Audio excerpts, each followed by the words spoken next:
Well, I think today and yesterday and the other examinations of aquaculture in relationship to the Fraser sockeye stocks, I think it clearly underlines the need to have a public inquiry, a judicial inquiry into the state of aquaculture, both in terms of the environmental impact that it represents and the impact it has on other salmon species. How do you think it went today? Pretty dramatic. Well, I think, you know, the part of what I was disgusted about today was government and industry lawyers focusing to discredit Alexander Morton rather than getting on and having a look at the information that was being proposed and to be considered in terms of impacts. I mean, if it was simply a character assassination, why did they wait until we get on the stand to do that? It makes no sense. They're not here looking for answers. They're looking just to discredit opposition to the industry. Yeah, and they're running the clock. What do you think about the fact that I noticed this days ago there was no First Nations on the panel, and that seemed kind of crazy. Well, today I found it most offensive when they were asking opinions of the panel about from a First Nation perspective. And to me, it's ludicrous to ask a non-native about our perspective. I thought that Canada, we had moved beyond that, and we recognize that we speak for ourselves, that we're more than capable to represent ourselves in such places. But the decisions that were made up there in that room prior to us getting there, they didn't want First Nations on those panel. And I think that's the shame of Cohen. What's got to happen? What's got to happen? I think we have to stop debating. I think we need to get on with the precautionary approach for wild salmon. DFO's primary role has been looking after the wild salmon stocks and other species in the environment of Canada. And yet here we've got them focused on an industry that's new to this country, to the detriment of the wild salmon and the environment, and they're paying attention to the bottom line and propping up this industry. There are a lot of dangers to wild salmon, but one of the most menacing threats that we've seen out of these hearings is open net fish pens, and they have to be removed. And out of today's session, I'm really happy that at least some focus was put on the importance of consultations with First Nations, not only along the coast, but all the way up to Fraser Valley, all the way up to Fraser River, where fish farms, fisheries, fish pens, open net fish pens does impact on our Aboriginal rights to fisheries. So I was very happy that at least that came out. Well, I think what has to happen is that the industry itself has to recognize that there are serious problems that they need to address, and government needs to fall in line with that as well.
And only the sockeye that go by the fish farms are in decline.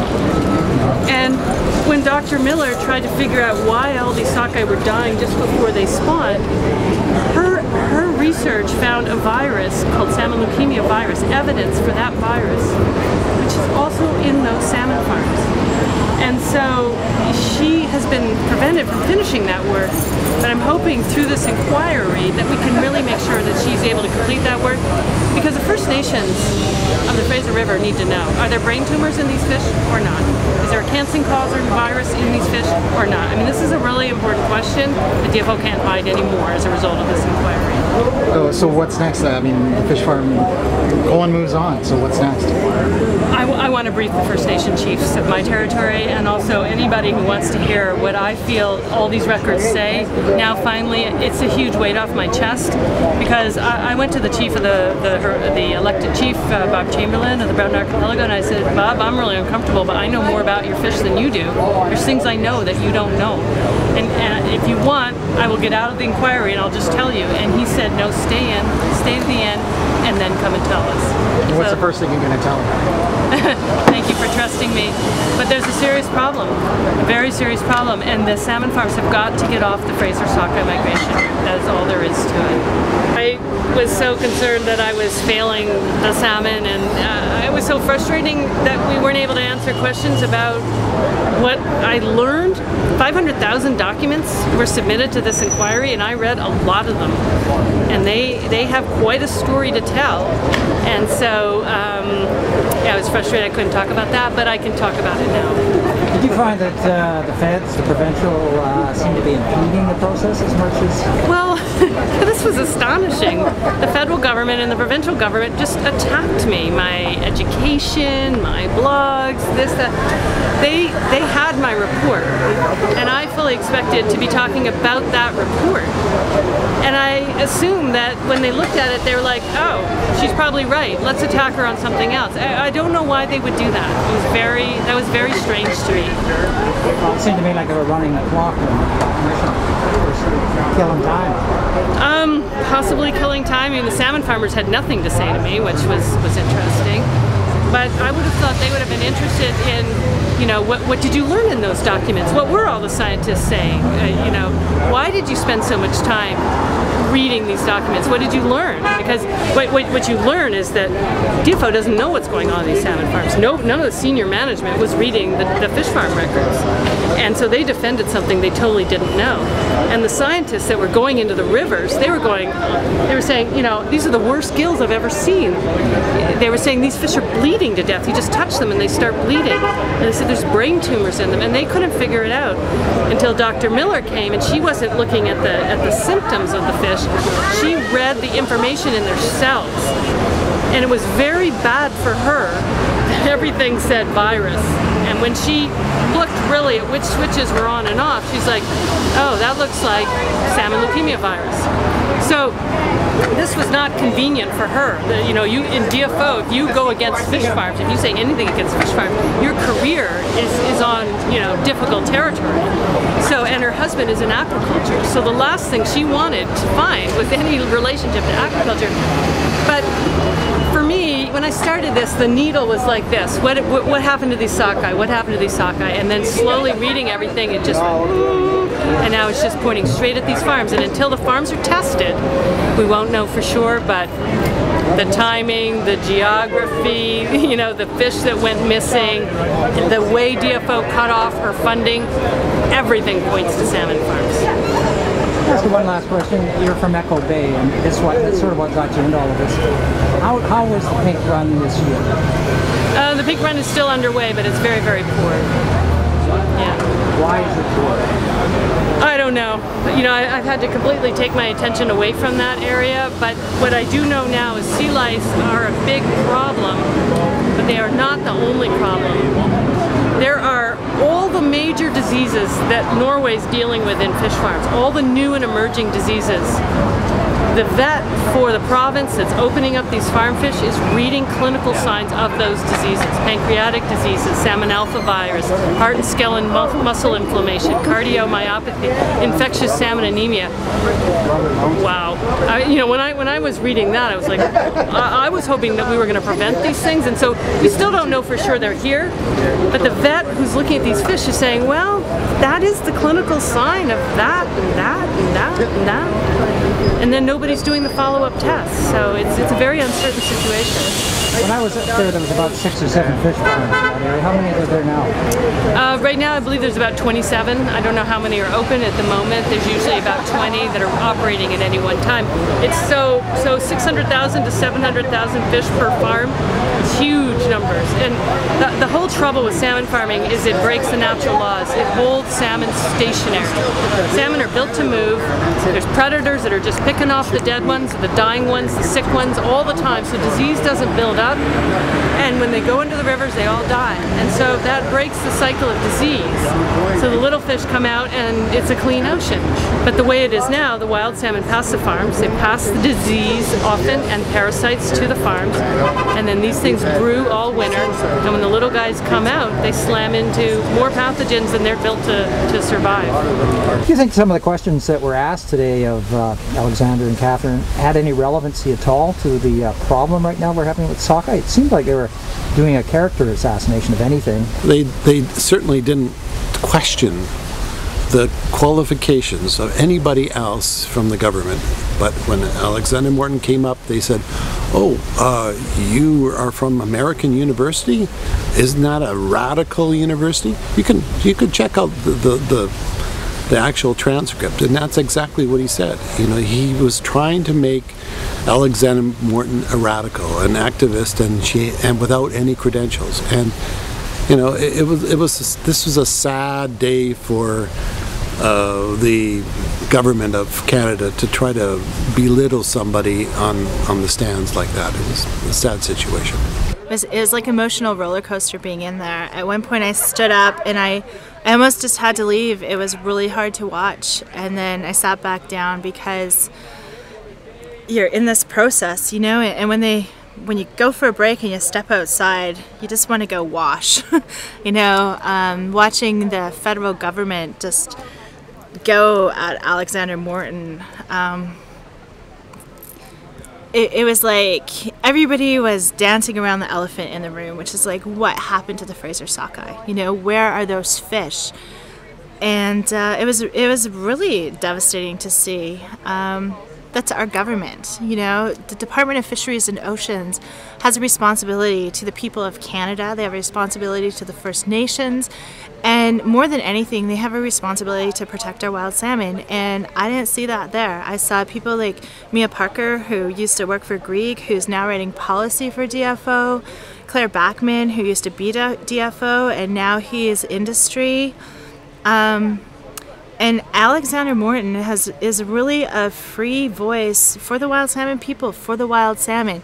You don't even have to like her. I mean, I do, but it's about the wild salmon, and that's what she's about. And everybody was trying to shut her down, you know. And I'm really grateful that she has the confidence and the knowledge and has been out there looking at the fish to stand up and present a true point of view, you know.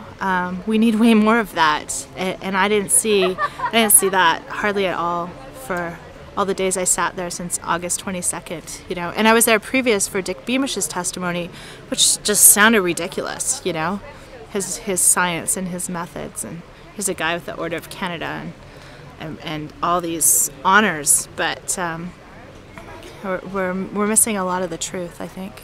I think it's petty. It's petty on the part of government to start questioning the type of college she went to. Who cares, right? I mean, what they're effectively saying is that once you get your degree, you stop learning, and it's not possible to continue learning. The only way to learn is to get a PhD. The only way that you can draw on your experiences in life and draw knowledge from those around you is by going to university and having it all stamped and sealed. And that's well, I think there's you know, there's a lot of different things going on here. I think what's partly was pretty obvious is today was the council for the government and the aquaculture industry, both the provincial and federal governments, really took their best shot at Alexander Morton on the stand to try to, I think, hammer away at her credibility. I don't think it really worked very well. I think people in the room, for the majority, were pretty aware of what that tactic was, and I think it probably backfired a little bit for them. I think it was just sort of on the heels of a pretty strong day yesterday for Alex and Catherine Stewart from Living Oceans Foundation that I think put on a pretty good show. And I think there's also been some really interesting documents that have come out, and some revelations for me, for somebody that's been covering and following this issue pretty closely over the last number of years. Even for me, there was some pretty surprising revelations that came out. One of them being, I think, just how much of a revolving door there is between industry and government. And we learned that the other two people that were on the stand, one of them began by working for the province and was instrumental in deciding where many of these fish farms would be located on the coast, and then went to work for the industry, ultimately ended with Marine Harvest.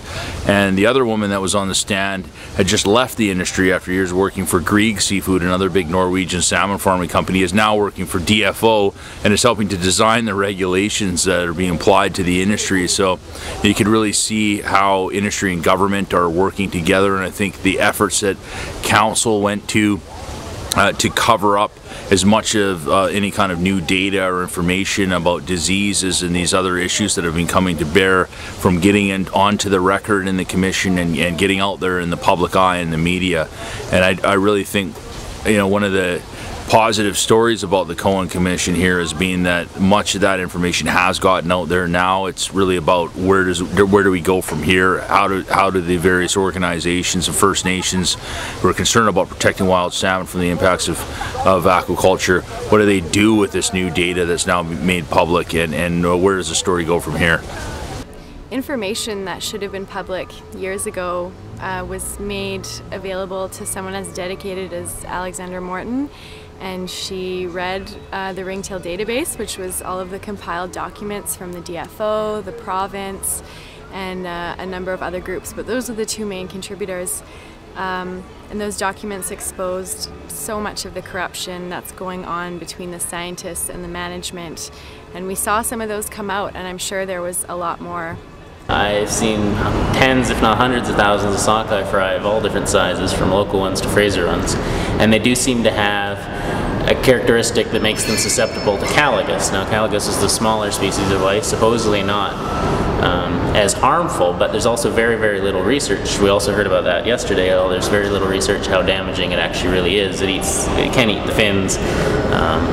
And the numbers of caligus are usually so much higher. Like last year I was seeing up to 30 caligus per sockeye. So just because they're smaller doesn't necessarily mean that they're doing less damage. Out of 7 years of sampling, last year was the first year I'd actually seen a DFO boat come to do samples anywhere in the Discovery Islands.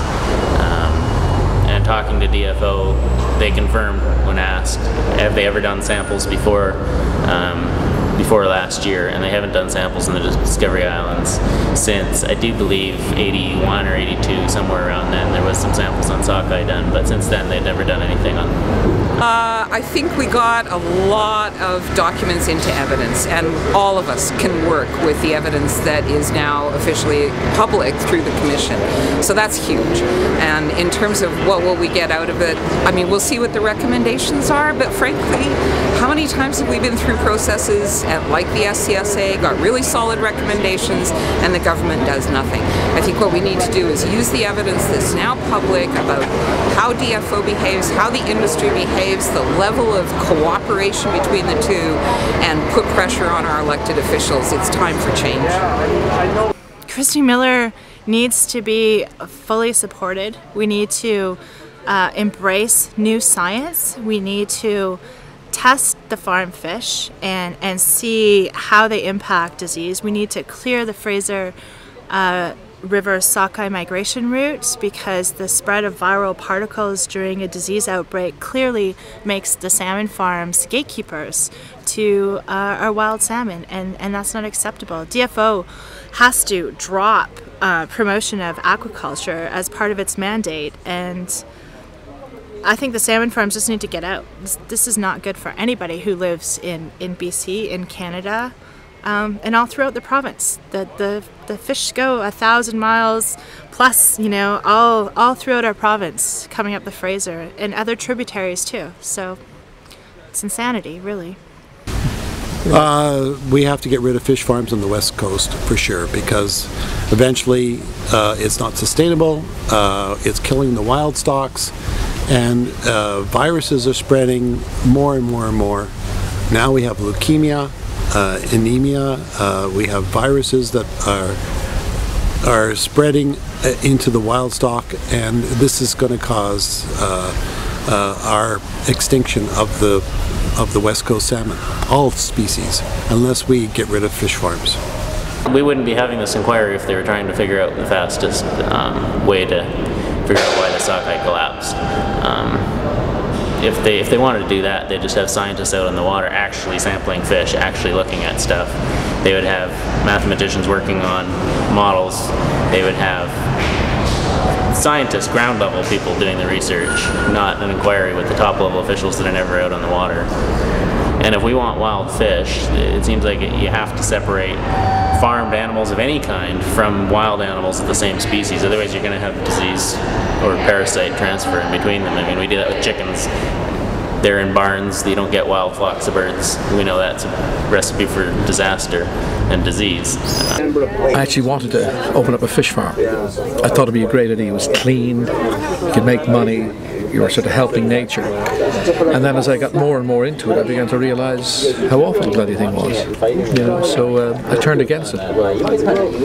You said you wrote a paper regarding it? I wrote a treatise called Intensive Fin Fish Farming in Ireland, A Cause for Concern, 1989. And that exposed all the environmental side effects that were attached to the industry, which were many. Have many of those side effects come to pass in Ireland?